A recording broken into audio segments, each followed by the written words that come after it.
Good morning, or good afternoon, good evening, whatever time zone you're in. Uh, I was asked by someone, or a friend, hopefully he's a friend, yesterday, um, uh, what was it like growing up in Kentucky during the hostage thing, or after the hostage thing, as an Iranian. So, uh, I Uh, for those of you who don't know, I was born in Iran, came to the U.S. in '77 as a child with my family.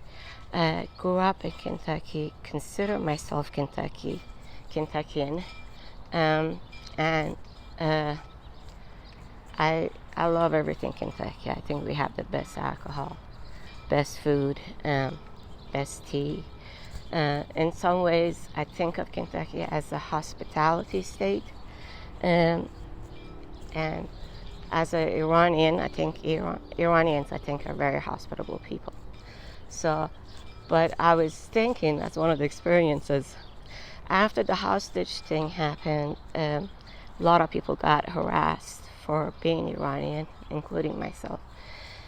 So um, I got attacked at the bus stop one time, and um, the young lady who did the attacking, uh,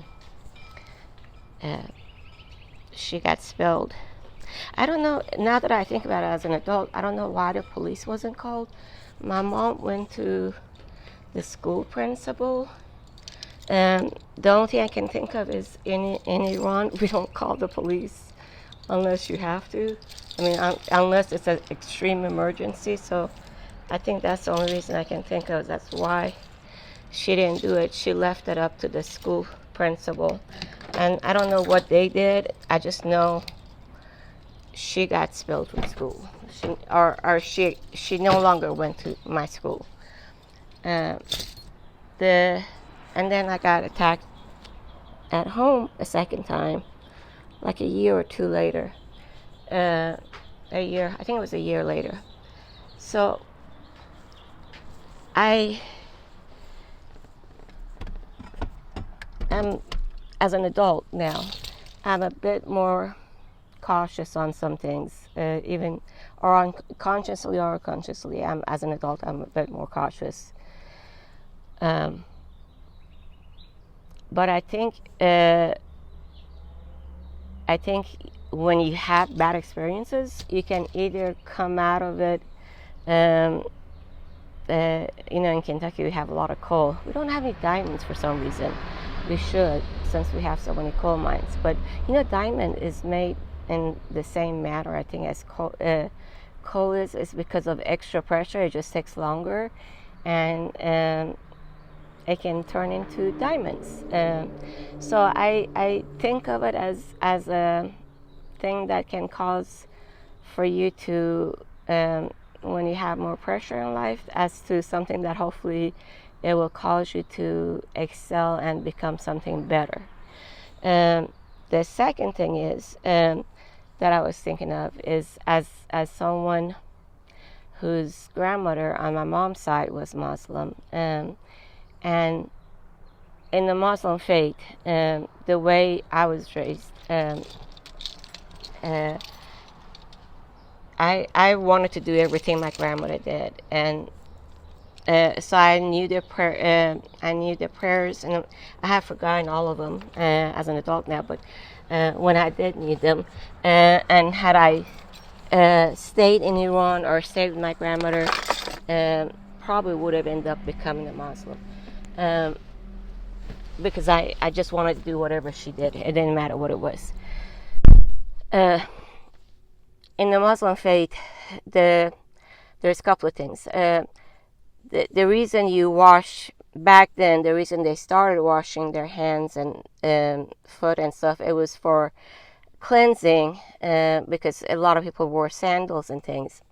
But also symbolically, the reason you wash your hands and face is that it's not. There's two factors. One, you go in front of God with clean hands, clean everything. But also symbolically, you're saying you're going with clean hearts. in front of God to say your prayers, because you cannot go in front of God and say prayers if you're not sincere. I think that applies to almost every religion. If you're you can't go to God unsincerely and ask for something that's not nice. So you gotta go with sincere hearts and sincere spirit, and cleanse spirit and cleanse heart. So I believe that that's the true Muslim faith. That's why when people do stuff in the name of Muslim faith, when they do any harm, they can't undo that. That's something that by becoming uncleansed, by doing harm, you're automatically voiding any prayers, anything that you do further for the future. And that's why it's so important in the Muslim faith is the washing of the hands and stuff, is to remind you daily, 5 times a day, that you need to be holy, you need to be cleansed, you need to be spiritually cleansed. It's to remind you of that not only on a daily basis, but 5 times a day. Your waking hours, first thing in the morning, and the last thing you do at night is your prayers before you go to bed, is to remind you that, hey, this is the mindset you have to have. You have to practice that every day, 365 days a week. So I believe that. I try to practice that. I don't always succeed, of course, but so it's something that that it applies to everything. I think it applies to Kentucky. I know I'm rambling. It applies to Kentucky and United States. Bad things happen. It doesn't have to dictate your life, hopefully, and you can you can compensate and hopefully not let it. You can let it affect you, but not let it be you. So, just a thought. I hope you have a wonderful, blessed day. If you're watching me on YouTube, if you could like, subscribe, and share. If you want to, you don't have to. All right, much love. Have a wonderful month of October 2024. Thanks. Bye.